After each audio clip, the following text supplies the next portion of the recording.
Assalamualaikum warahmatullahi wabarakatuh. Sahabat At-Taqwa yang dirahmati Allah, dalam Islam wanita dianggap sebagai perhiasan dunia. Artinya, wanita adalah makhluk yang paling istimewa. Mereka begitu tegar dan kuat, tapi di sisi lain wanita bisa rentan dan rapuh. Sebagai suami yang beriman pantang menyakiti istri, baik secara fisik maupun psikis. Di dalam Al-Quran, surat An-Nisa ayat 19 terdapat sebuah petikan ayat yang berbunyi, "Dan gaulilah istrimu dengan baik. Lalu jika kamu tidak menyukai mereka, maka bersabarlah, karena mungkin kamu tidak menyukai sesuatu. Padahal Allah Subhanahu wa Ta'ala telah menjadikannya kebaikan yang banyak." Surah ini menjelaskan bagaimana para suami harus bersabar dalam sikap istri yang tidak disukainya, dan Allah Subhanahu wa Ta'ala sendiri telah menjadikan istrimu dengan berbagai kebaikan. Di luar masih banyak suami yang dengan enteng main tangan atau main fisik kepada istrinya. Padahal masalah bisa diselesaikan tanpa harus menyakiti fisik seorang wanita. Bukannya kapok, istri malah akan menderita luar dan dalamnya. Islam melarang keras suami yang asal main tangan. Sahabat yang dirahmati Allah, sebelum kita lanjut untuk membahas video kali ini, kami ingatkan bagi Anda yang belum subscribe, silahkan subscribe dulu channel ini dan nyalakan lonceng notifikasinya, agar sahabat tidak ketinggalan dengan update video selanjutnya dari kami.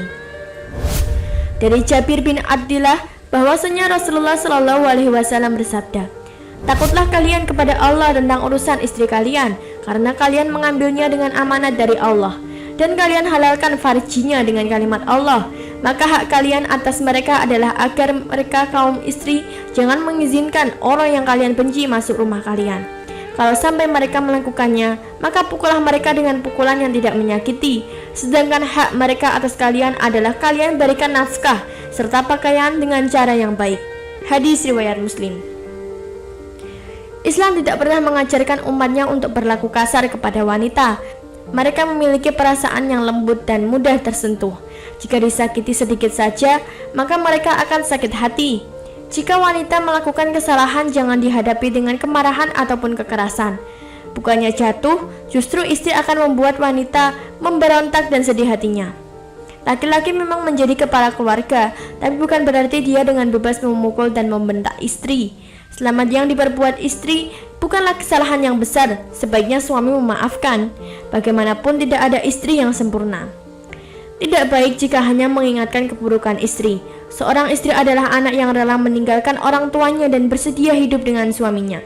Pengorbanan wanita sangatlah banyak, membuat anak dan suami nyaman, melahirkan anak dan merawat anak. Allah Subhanahu wa Ta'ala telah memberikan jawabannya dalam surat An-Nisa ayat 34. "Perempuan-perempuan yang kamu khawatirkan akan nusyuz, berilah mereka nasihat, tinggalkanlah mereka di tempat tidur atau pisah ranjang, dan kalau perlu, pukullah mereka dengan cara yang tidak menyakitkan. Akan tetapi, jika mereka menaatimu, janganlah kamu mencari-cari jalan untuk menyusahkan mereka. Sesungguhnya Allah Maha Tinggi lagi Maha Besar." Sering suami menyakiti atau menganiaya istrinya sendiri. Wanita sudah banyak berkorban, masih mengalami masa atau kejadian yang pahit oleh suami sendiri.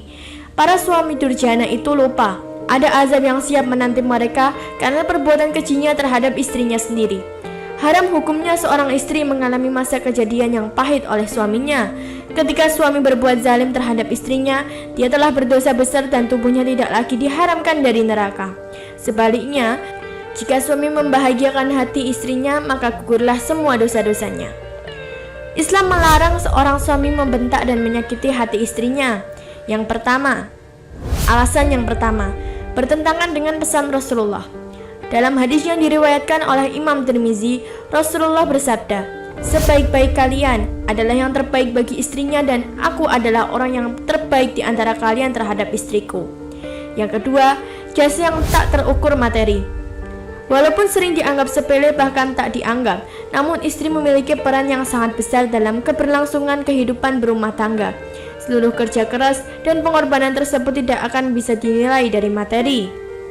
Yang ketiga, doa seorang istri mustajab. Selain doa orang tua pada anaknya dan sebaliknya adalah satu doa yang paling mustajab adalah doa seorang istri. Jangan pernah menyakiti fisik maupun batinnya jika tetap ingin didoakan yang terbaik. Yang keempat, wanita tercipta dari tulang rusuk yang bengkok.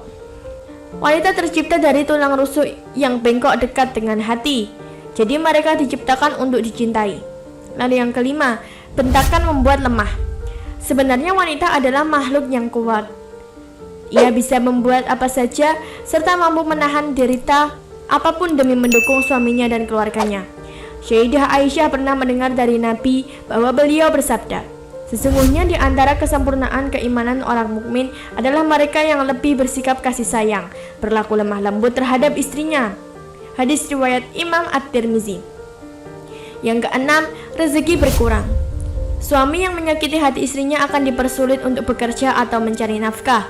Sebuah hadis riwayat Maisarah bin Ali dari Ar-Rafi dari Abu Sa'ad Al-Khudri menyebutkan, barang siapa yang membiarkan hati istrinya terluka, maka dia menangis seolah-olah menangis takut kepada Allah. Dan barang siapa yang menangis takut kepada Allah, maka Allah akan mengharamkan tubuhnya masuk neraka. Jika suami istri saling memperhatikan, maka Allah akan memperhatikan mereka berdua dengan penuh rahmat. Saat suami memegang tapak tangan istri, maka gugurlah dosa suami istri itu dari jari-jari mereka. Hal ini bermaksud, dosa suami menyakiti istri dan hukum membuat istri menangis adalah haram. Sahabat yang dirahmati Allah, itulah tadi penjelasan singkat mengenai hukum menyakiti hati istri. Semoga video ini bisa memberikan tambahan ilmu dan pencerahan bagi kita semua. Jika ada pertanyaan atau pendapat, silahkan tulis di kolom komentar. Dan terima kasih telah menonton video kali ini. Wassalamualaikum warahmatullahi wabarakatuh.